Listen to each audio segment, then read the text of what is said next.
on a convoqué ce point de presse. C'est juste pour parler, expliquer le problème qui s'est produit aujourd'hui à la mairie de Ziguinchor. À la mairie de Ziguinchor, un groupe de personnel s'est présenté pour faire le sitting avec un plan d'action où ils n'ont jamais introduit un préavis de grève ou bien un préavis de sitting. Ce qui nous pousse à parler et à expliquer à l'opinion nationale et internationale ce qui se passe à la mairie de Ziguinchor. Présentement, ce qui se passe à la mairie de Ziguinchor, quand le maire est venu, ça va bientôt faire 1 an. Il mise beaucoup sur l'acte de citoyenneté. Il mise beaucoup en considérant que tous les travailleurs sont des fils de Ziguinchor. Et il nous demande toujours de ne pas faire la politique au niveau de la mairie. Il n'y a pas de politique, il n'y a pas des partisans de UCS, ni de Benno Bokk Yakaar, ni de celui de PASTEF. Et à l'heure où je vous parle, il n'a pas encore recruté aucun militant de PASTEF parce qu'il considère l'Institut comme étant un bien public en disant qu'il ne veut pas amener de la politique. Mais on s'est réveillé avec des systèmes de politique. Il y a des instigateurs, il y a des gens qui sont là pour faire de la politique. Or, on avait une confiance aveugle envers eux pour continuer et collaborer et discuter avec eux pour la bonne marche de cette institution. Parce que je dis, s'ils comptent déposer un préavis, il fallait le faire. Ils ne peuvent pas prendre un préavis de l'intersyndical au niveau national en disant que ce préavis-là est valide jusqu'au mois de juin, sans pour autant essayer de rencontrer les autorités de cette mairie. Et aussi, ils comptent faire un sitting, ils l'ont fait aujourd'hui, et aussi pour demain, ils comptaient faire un débrayage et après-demain. Mais Dieu merci, nous, on avait pris toutes les précautions en maintenant tous les services sensibles pour faire face à cette pression qui n'est pas du tout responsable et qui est indigne des responsables, des délégués de la mairie. Et j'appelle, parce que le problème se pose, le président Macky Sall et le ministre, ils ont accordé des augmentations de salaire. Et le maire, il a été syndicaliste, il est très radical et strict sur les augmentations de salaire et il est très sensible. Il valide les augmentations de salaire, mais à condition que l'État, qui avait accepté ça, puisse inscrire ça au niveau de la partie crédit de nos comptes pour que la mairie puisse générer et valider cette dépense.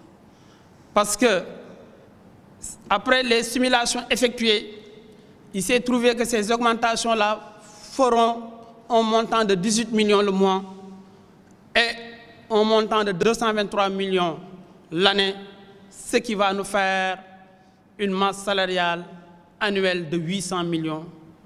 Vu les finances de la mairie qui sont très fragiles, la mairie ne peut pas supporter ça. À condition, si la mairie compte supporter ça, il y a 3 conditions. La première, le budget a été voté. Le budget a été approuvé et on a commencé à consommer les budgets. Comment on peut faire supporter cette augmentation ou bien cette majoration? Si les travailleurs veulent ou décident que l'on laisse tout ce qui a été prévu comme investissement. Et dans le PAI de 2023, le maire a prévu plus de 10 projets. Construction de 2 marchés, construction des écoles, construction des hôpitaux et des centres de santé, construction des ICP et des sages-femmes. Qu'est-ce que les travailleurs veulent?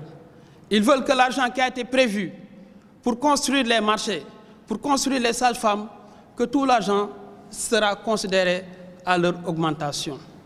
Et cette méthode-là, ce n'est pas du tout validé et ce n'est pas la bonne méthode. La deuxième méthode, qu'est-ce qu'ils souhaitent?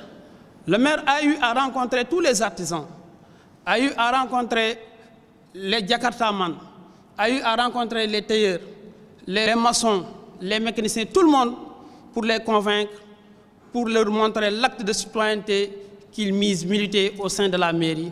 Et la rencontre a été favorable envers la mairie et présentement tout se passe très bien, tous ces secteurs d'activité-là payent des impôts. Mais avec l'augmentation des travailleurs, ils souhaitent que ce que le Jakartaman paye comme 3 000, si on décide de les augmenter, le prix sera augmenté, donc ils vont payer 9 000 ou 15 000.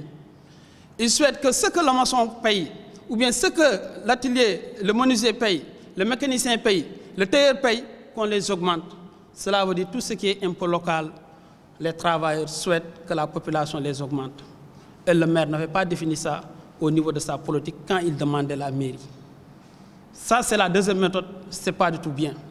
La troisième méthode, s'il demande une augmentation, il souhaite, nous, présentement, que l'on fasse des politiques de licenciement, ce qui n'est pas du tout favorable. Cela veut dire diminuer le personnel.